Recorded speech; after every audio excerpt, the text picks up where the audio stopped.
The social inclusiveness also empowers citizens to become bona fide economic actors that can productively contribute to nation building.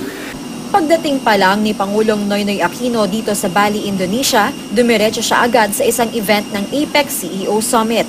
Layunin daw ng Pangulong ipaalam sa mga lider at mga negosyante mula sa iba't ibang bansa ang magandang takbo ng ekonomiya ng Pilipinas. Hihikayatin daw niyang mamuhunan sa Pilipinas ang mga investor. Bago naman siya magsalita tungkol sa inclusive growth kasama ang presidente ng Peru, biniro pa siya sa simula ng forum.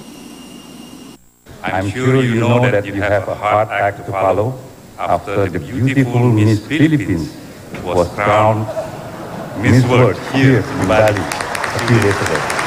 Thank you. At sa kanyang talumpati, ibinida ni Pinoy ang mga programa ng gobyerno para maramdaman daw ng mahihirap ang pag-unlad. Kabilang na ang pagpapalawak ng Conditional Cash Transfer Program at ang pagsasabatas ng Reproductive Health Law at Sin Tax Reform Law.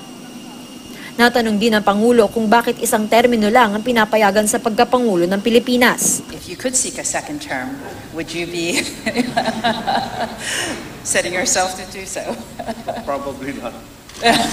but perhaps I'll try to answer in about a minute or so.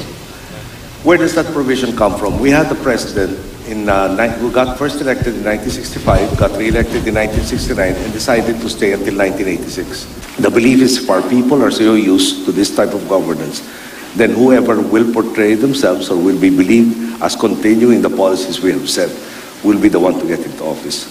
Ngayong araw, dadalo si Pinoy sa APEC Business Advisory Council meeting at APEC Leaders Luncheon. Imbitado rin siya sa dinner and cultural reception para sa APEC leaders. Kasama ng Pangulo sa APEC sina Foreign Affairs Secretary Albert Del Rosario, Finance Secretary Cesar Purisima, Trade Secretary Gregory Domingo at Presidential Communications Secretary Ricky Carandang. Para sa unang balita, Jam Sesante reporting.